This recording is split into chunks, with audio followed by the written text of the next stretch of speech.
世界で一番自分を愛して。愛のコーヒーカップってご存知ですか？世界的に話題になったザ・シークレットという映画があります。自分が意識してイメージしたものを引き寄せるという引き寄せの法則で、この世の中は全てが成り立っている。自分が思うもの、引き寄せるものを変えれば引き寄せるものは変わってくるので、自分の望みを手にするには本当に手にしたいものに意識を向ければよい。私もその法則を体験して、その威力に感じ入りました。でも引き寄せの法則を学び、引き寄せる力を大きくする訓練の前に、もう一つ何かが必要な気がしました。そしてそれは、私が今まで人生における基本として皆さんにお話ししてきたことではないかと思い当たりました。Love yourself、自分に愛を注ぐことです。Love yourself completely、自分自身を大切にして自分に徹底的に愛を注ぐこと。自分に愛を注ぐことで様々なことが好転します。今この本を読んでいる時には意識もしなかったような素晴らしいことさえ引き寄せ始めるのです。なぜ自分に愛を注ぐことが必要なのか。愛のコーヒーカップ理論が生まれたのはこんな日でした。世界で一番自分を愛して。場所は東京の赤坂見附にあったビルの2階の喫茶店。ガラス越しに夕方のラッシュを迎える人通りの多い通りを見下ろす席で、ある女性とお話をしていました。今から20年ほど前になります。当時私は外資系企業に勤務していました。その少し前から瞑想を始め、直感が研ぎ澄まされていました。時々頼まれると、会社の人や友人など悩みを持つ方の話を聞いて、直感でひらめいたことをお話ししていました。それによって気分の晴れた方もいましたので、その噂を聞きつけて私に話を聞いてほしいと尋ねてくる人もいました。その日に私がお会いしたのもその中のお一人で、初めてお目にかかる方でした。50代の物腰柔らかな女性です。相談の内容はこうでした。困ったことに最近急に膝が痛くなり、歩くのも立っているのも辛くなることがあるのです。あちこちの病院に行きましたが、お医者様も原因がわからないと言います。おそらくストレスでしょうから少し休めば良くなるでしょう、と痛み止めを処方してくださいましたが、一向に良くなりません。何より困るのは突然痛くなること。もし交差点を渡っている時に激痛に襲われて急に歩けなくなったらどうしよう、と不安で仕方なくて外出もできなくなりました。彼女自身のプロフィールを聞いてみると、50代で独身、4人兄弟の長女。お母様は早くに亡くなられ、お母様の代わりに学者のお父様を助け、下の妹さんや弟さんの面倒も見ていました。そんな中、1年前にお父様が他界。彼女は残された資料や年譜をまとめたり、蔵書を整理したり、残務整理に明け暮れていました。性格は根っからの頑張り屋で真面目。家族に尽くし、その家族と仕事に対して強い責任感を持っていました。そして他人のために何かすることが習い性になっていて、自分のために何かをするということは全く考えたこともないような方でした。そんな話を聞いているうちに、私は直感的に、これは膝の病気ではない、と感じました。心が悲鳴を上げていて、それがたまたま膝の痛みとなって外に出ているのではないかと。人の体は時には痛みを通してその人の人生にとって大切なメッセージを送ってくることがあるからです。一体彼女の膝はどんなメッセージを送ってきているのだろうと思いました。するとまたひらめいて、自分自身に愛を注いでほしいと言っていると感じたのです。そこで彼女に感じたままを話しました。もしかしたら周りの人のためにエネルギーを使いすぎていて、ご自分への愛が足りないのでは。なんかそんな気がします。すると彼女は怪訝な顔をしました。どういう意味でしょうか。人のために何かをすることはいけないことなのですか。今までそんなこと言われたことはありません。そうですね。周りの人は何も言わないでしょう。それどころかそうすべきだと思う人は多いでしょう。でもあなたの心の奥で私にもっと注意を向けて、もっと私を大切にして、もっと愛を注いでほしいと言っているのです。膝はそのことをあなたに伝えようとしているのです。自分以外の人のことはしばらく放っておいて、もっとご自分を大切に愛を注いで、自分に優しく生きてみたらどうですかと彼女に言いました。その時、ふと目の前のテーブルの上にあった2つのコーヒーカップが目に留まり、それを使って次のように続けました。ここに2つのコーヒーカップがあります。1つがあなたの、もう1つが相手のコーヒーカップです。2人は楽しく語らいながらコーヒーを飲んでいます。あなたにとって相手はとても大事な方。あなたは相手のことを思いやろうと、相手の一挙手一投足に気を配り、少しでもいい雰囲気を作ろうと一生懸命です。しばらくすると、会話がなぜか弾まなくなりました。何が気に障ったのかしら。何か私がまずいことを言ってしまったのかしら。と原因を探し始めます。もう一度相手の関心をこちらに戻したくて必死。すると相手のコーヒーカップが空だということに気づきました。あなたはコーヒーを継ぎ足したら相手の機嫌が治るかもと考え、お店の人にお願いして入れたてのコーヒーをポットに入れてもらいました。そして相手のコーヒーカップにコーヒーを注ぎ始めようとします。相手がコーヒーの香りに気づいて、ありがとうと言ってまた楽しい会話が始まることを期待しながら。でも事態は好転しません。もし相手が恋人だったらどうでしょう。彼にコーヒーを継ぎ足しても反応はなし、窓の外をずっと見たままです。コーヒーを注いでいるあなたの優しさに気づきません。窓の外をずっと見たまま。あなたは虚しくなりました。私をもっと見て。私に愛を注いで。そのうちにあなたは疲れ果ててしまいます。そして愛していた思いが180度転換して、憤りや怒りに変わる瞬間が来るのです。冗談じゃないわ。こんなに愛しているのに。なぜ私に愛を返してくれないのかしら。このコーヒーカップの話、もう一つのバージョンがあります。先ほどの話でコーヒーを注ぐ前のシーンまで少し巻き戻しましょう。あなたは彼のコーヒーカップが空であることに気づきます。でも実はよく見ると自分のコーヒーカップも空でした。その時、あなたの耳元で何かのささやきが聞こえました。やめましょう。彼のカップにコーヒーを注ぐのは。それよりも自分のカップにコーヒーを注ぎましょうよ。自分を大切に思い、丁寧に扱い、本音に耳を傾け、自分に対してたくさんの愛を注ぐこと。これを徹底してほしいの。罪悪感は不要よ。自分のカップになみなみとコーヒーを注ぐと気分いいわよ。その声に誘われて、あなたは自分のカップにコーヒーを注ぎ始めました。8分目でやめようとすると、また先ほどのささやきが聞こえた気がしました。一生に一度くらいはいいじゃない。溢れるくらい入れたって。それもそうね、と思ったあなたはどんどん注ぎ続けました。コーヒーはカップをいっぱいにし、ソーサーまで溢れ、表面張力いっぱいいっぱい。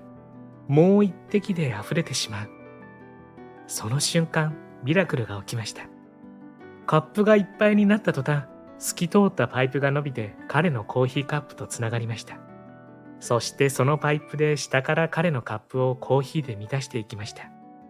つまり自分のカップが満たされてもさらに注ぎ続けていると、溢れることなく他の人のカップを満たし始めたのです。相談に来た女性にここまで話したところで、彼女自身の話に戻しました。あなたもこのカップと同じように人のカップにばかりコーヒーを注いでいたのでは？自分のカップは空ではありませんか？あなたの体はもっと愛を注いでほしいと膝の痛みとしてあなたに訴えているのではないかしら。自分に愛を注ぎ続ければ溢れた分で相手の分まで満たしていきますよ。あなたのカップを満たすことは独りよがりでもわがままでもないの。自分だけでなく、実は周りも愛で満たすことになるのだから。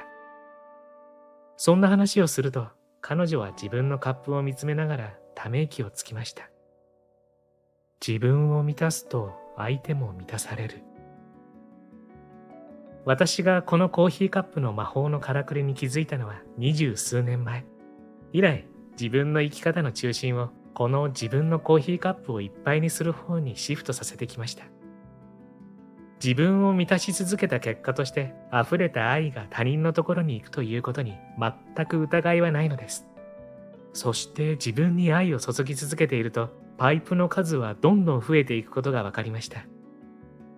最初は家族の数だけパイプの数が増えたのですが、だんだんと友人、親戚、同級生、職場の仲間、ご町内、同郷、日本全国の人とつながり、自分のコーヒーカップを中心にしてパイプが四方八方に広がっていったのです。自分でコーヒーを満たし続けると、パイプの数はどんどん増えて、80数億と言われる世界中の人々に、生きとし生けるものに、とやがて世界をつないでいったのです。自分のコーヒーカップを満たせば満たすほど、どこにも無理や犠牲なく世界が満たされるというからくりがあったのですね。まずは自分から。世界の人が幸せになるには、あなたが基本で、あなたがあなたを十分愛で満たして、あなた自身が豊かで幸せな気持ちになることが大事なのです。こんにちは。ハピケンことハッピー研究所のショウです。今回は、世界で一番自分を愛してという本をご紹介します。いつも素敵な本ばかりをご紹介しているのですが、たまにあるんです。これめちゃめちゃいいんだけどって踊り出したくなるような本が、皆さんに早く紹介したくてたまらなくなるような、読んでいてワクワクが止まらない本っていうのがあるんですよ。そう、今回ご紹介するのもそんな一冊。余計なことは言いません。この空気感を感じてみてください。著者は中野博美さん。外資系銀行勤務の後、世界銀行本部から日本人初の人事カウンセラーとしてヘッドハントされ、4年間勤務された中野さん。内なる自分の声に従い帰国して独立され、現在は企業でのマネジメントコンサルティングや研修、カウンセリング、執筆、全国各地での講演など幅広く活躍されています。ベストセラー、世界がもし100人の村だったらの原訳者としてご存知の方も多いのではないでしょうか。そんな彼女がとことん自分を愛するということが自分のみならず周りの人々をも幸せにする近道だという愛のコーヒーカップ理論。そしてそれをたった3週間試すだけで高温体質へと変わることができる方法を教えてくれるのが本書なんです。本動画では本書のこの雰囲気をほんの少しだけご紹介したいと思いますので、ぜひ最後までご覧になってくださいね。そして今回も幸せのダイヤモンド探しがございます。このハッピーダイヤモンドを動画のどこかに5つ置いておきましたので、見つけてみてくださいね。見つけたら小さな幸せゲットですからね。それでは続きをどうぞ。ハッピー研究所では幸せになるためのいろいろなノウハウをご紹介しています。チャンネル登録して一緒にハッピーを作っていきましょう。愛を注ぐことは人生を楽しむための基本。私は小学校から12年間カトリックの学校に通っていました。当時のシスターのお話を今でも覚えています。もしここにパンがあったらすぐに食べないで周りを見回してください。あなたよりもっとお腹を空かせた人がいます。その人に分けてください。もしここにコップに入った水があったらすぐに飲まないで周りの人に聞いてみてください。あなたよりもっと水を飲んでいない人がいるはずです。その人に水を差し上げてください。私はそんな教えに疑問を持ち、シスターに尋ねました。もし周りの人たちの中に空腹や喉の渇きを持つ人がいなければ、自分でお腹いっぱい食べてもいいんでしょうか。シスターは他人のためにとおっしゃいます。自分が調子のいい時は他人のためもいいけれど、調子の悪い時はどうしたらいいのでしょう。するとシスターは、神様は自分のことを犠牲にする方をお喜びになりますと。分かったような分からないような回答です。以来、理性的精神を尊ぶ考え方は私向きじゃないかもしれないと思い始めました。けれど、そこから抜け出すのは勇気が必要でした。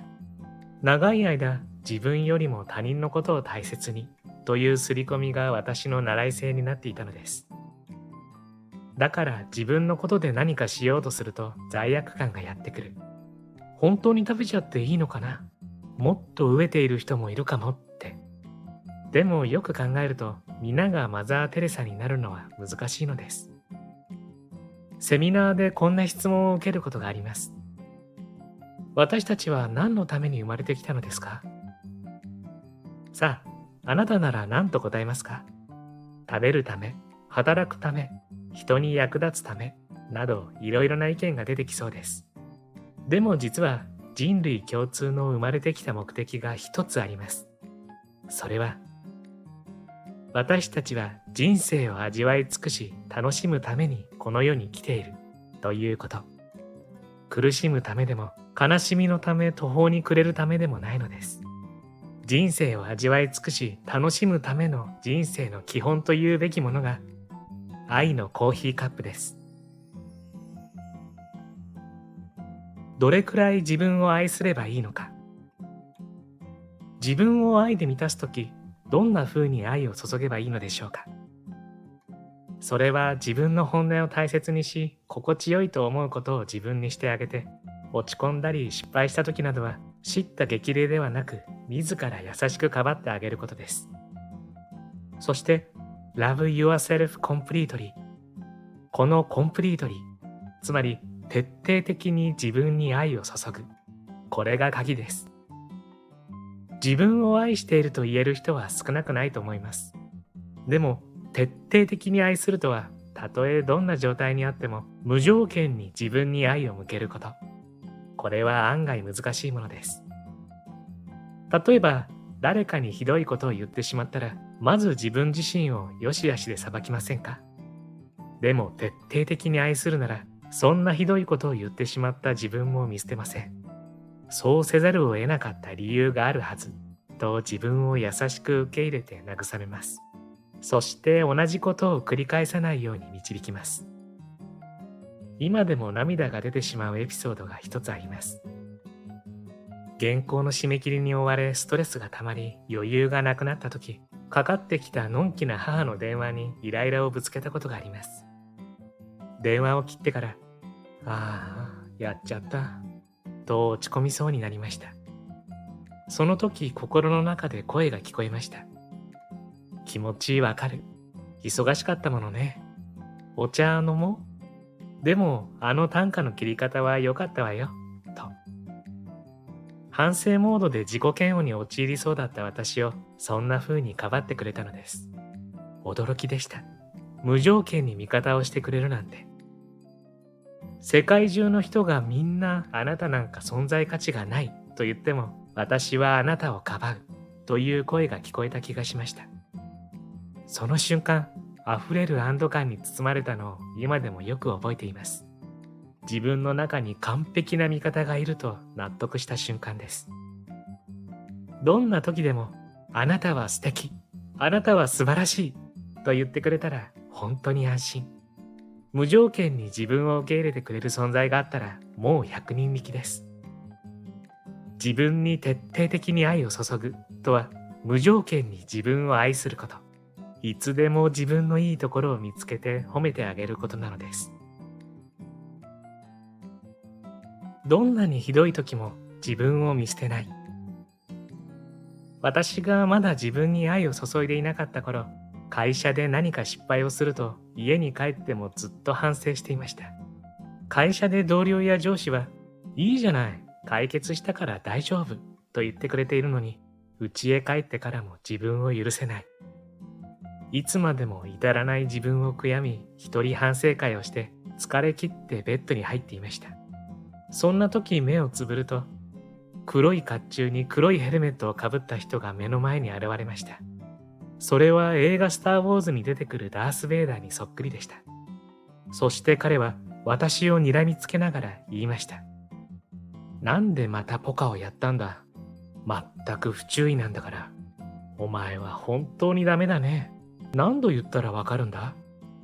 ガミガミガミガミとずっと叱責するのです。黒ヘルメットは私自身が知らないうちに作ったもう一人の私、ネガティブな人格です。人のマイナス面をひたすらつついてくるのです。あなたの心にも住んでいませんか？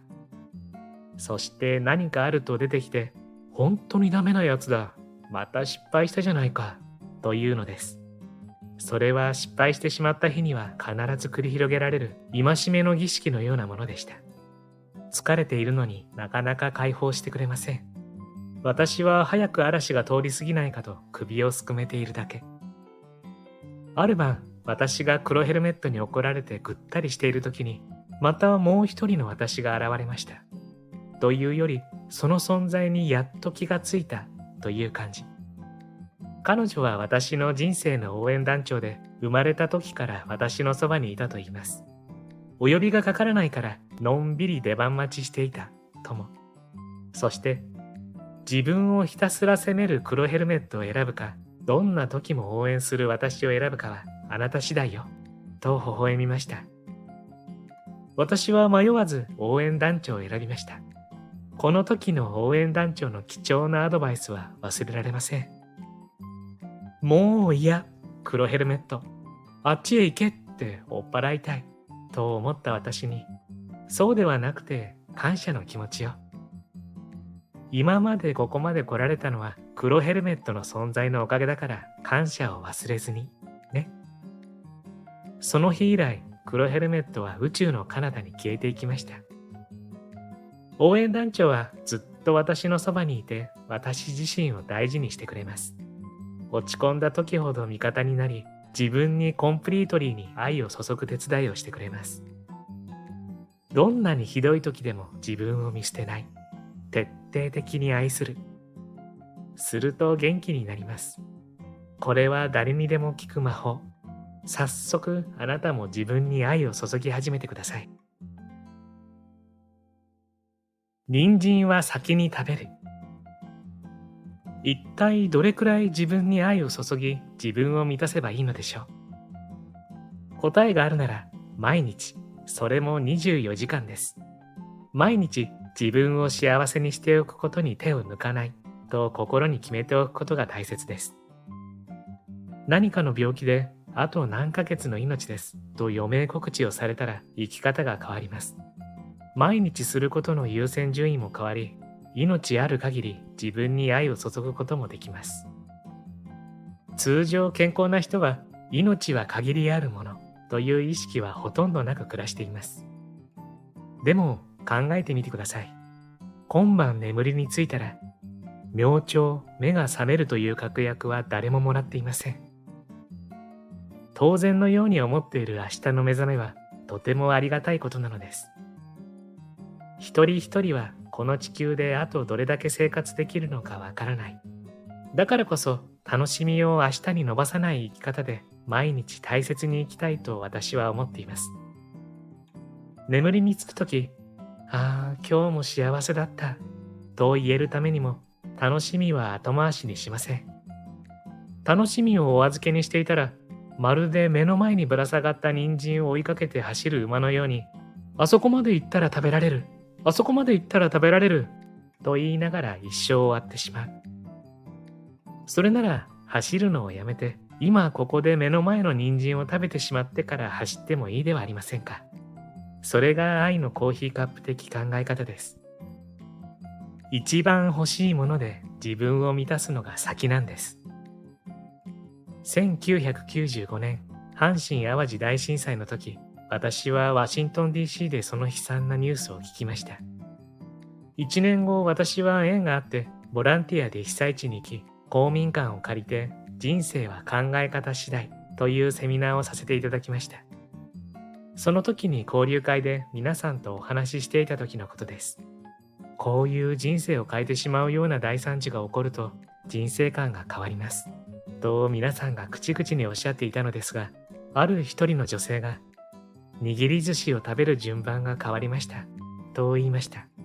はじめは何のことだかわかりませんでしたが、後でその意味がよくわかりました。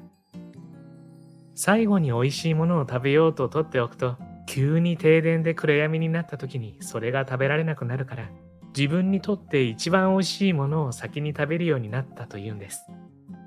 お寿司を食べる順番、まさに人生において自分を満たすことを後回しにしないという教訓です。人生は期間限定、思ったほどは長くないものだと思っています。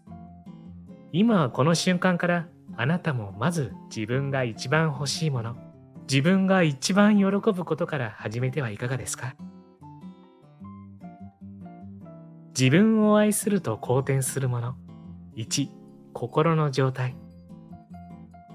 自分に愛を注ぐ前は、私は他人から存在に扱われることが多かった気がします。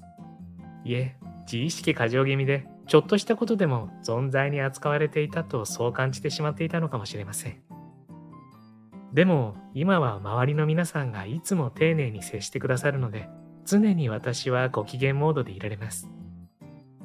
それは、自分を愛すると他人からも愛されるようになる法則があるからです。自分を愛していると、周りに何が起きようが起きまいが常に心が満たされ、相手から見ても非常に安心感があります。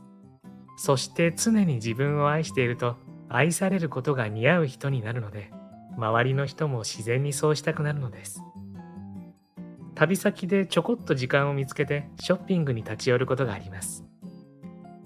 ある時、若い女性の店員さんが床に膝をついてサンダルを差し出して試させてくれたのですが、その店員さんの背中が揺れているのです。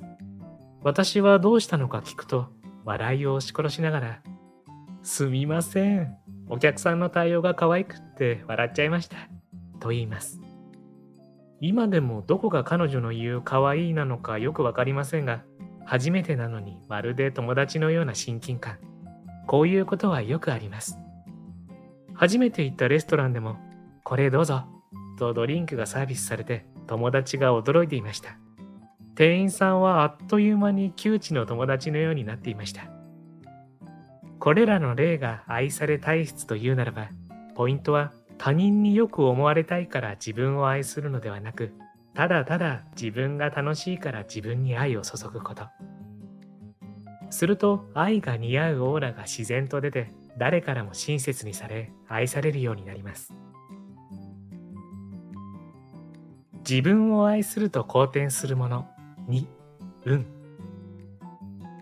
自分を愛で満たすことは最初はハードルは高いのですが、一旦これが習い性になるといいことが目白押しです。まずストレスが減ります。ストレスが減ると、そこにかけていたエネルギーの漏出がなくなるので、心が緩んでリラックスします。そうすると自然に幸運体質に変わり、運を引き寄せ始めます。ストレスがあるときは幸運体質を手に入れようとしても大変な努力がいります。自分の心のストレスのもとを愛で満たさずになりたい自分を目指す場合は、まるでお風呂の栓が抜けたまま水で満たそうとするようなもの。効率の悪い話です。自分に愛を注ぐとエネルギーを奪っていたストレスが減り、とても調子が良くなってフィールグッドな感覚が生まれ、幸運体質を手にできるのです。もともと誰にでも運は降っているのです。それを受け取らずに運がないと嘆くか、それを掴んでハッピーとなるか、その差だけです。人生があなたにレモンをくれたなら、酸っぱいと文句を言うのではなく、そのレモンで甘いレモネードを作ってしまいましょう。私の大好きな英語の言い回しです。レモンには良し悪しの違いがありません。同じレモンを手にしても文句を言うだけか、酸っぱいならこれを甘いレモネードに加工してしまおうと思うか、その違いだけです。幸運体質が身につくと、何でも美味しいもの、楽しいことに変えてしまう力がつくのです。ギリシャ神話のミダス王の話を思い出します。私が触れるものすべてを黄金にしてほしいと願った王様の話で、そこから手に触れたものが輝き出すことをミダスタッチというようになりました。この考え方でいくと、手にしたレモンがしなびていたり悪くなっていても問題なし。乱すタッチを持った人の手にかかると、それがピカピカのものに変わってしまう。その領域に行くと、何が来ても全然怖くありません。実は人生も同じなのです。自分が愛でしっかり満たされると幸運体質になり、やってくる運がすべて幸運に変わるのです。運は喜びを持って活用するとどんどん増えていくものです。これで運を使い果たしたなんてことはありません。自分を愛すると好転するもの。3、仕事とお金。自分を愛すると収入が増えます。豊かになります。理由の一つは、自分を愛すると今までの職業を離れ転職する人が多いからです。転職するのは、自分が愛で満たしていなかった時に就いた仕事が自分が好きでやりたいと思う仕事ではなく、いわゆる世間的にいいと言われる仕事だったからです。大学を出て頭も良く仕事もそこそこできる。すると特に深く考えなくても会社で重宝されるし、成績もいいところまで行くし、お給料も当然良い。それでいいと折り合いをつけていたのですね。そういう環境を私はゴールデンケージと呼んでいます。確かに金色だけど鳥かごですから自由はありません。そこに入っているとあまりにも条件が良すぎて、自分でなんとなく違うと思ってもなかなか抜け出せないものです。ところが自分を愛で満たし出すと、その会社で働くことイコール自分を愛で満たしていないということに気がつくのです。だから仕事や方向を変える人が出てくるのです。喜びを持って自分が楽しいと思える仕事に就くと、豊かなエネルギーが回り出し、結局経済状況も良くなるのです。それは情熱を注げるワクワクした仕事をしているところに豊かさ、お金は回ってくるものだからです。しかも分かり合える仲間もでき、人間関係がとても豊かになります。まさに類は友を呼ぶですね。人生を楽しんでいると、楽しいよねと一緒に喜べる喜びの人脈ができます。愛で自分を満たし出すと、すべてが限りない豊かさの方へ向かっていく。そんなプラスのスパイラルに入っていけるのです。自分を愛すると好転するもの。4、人間関係。自分に愛を注ぎ出すと、外からもわかるくらい変わります。安定して穏やかで、にこやかで話しやすい。何よりも自分に緊張せず、いつもリラックスして楽しそうなのです。自分との関係が改善されますから、当然対人関係がうまく回り出します。一つ対人関係で大切なことをお話しします。それは自分が変わると今までの仲間、友人関係も変わるということ。これは覚悟しておきましょう。もしかしたら今までの友人関係がリセットされ、距離が遠くなる人も出てくるからです。人は人生を自分の思う方向に自分のペースで歩いていきます。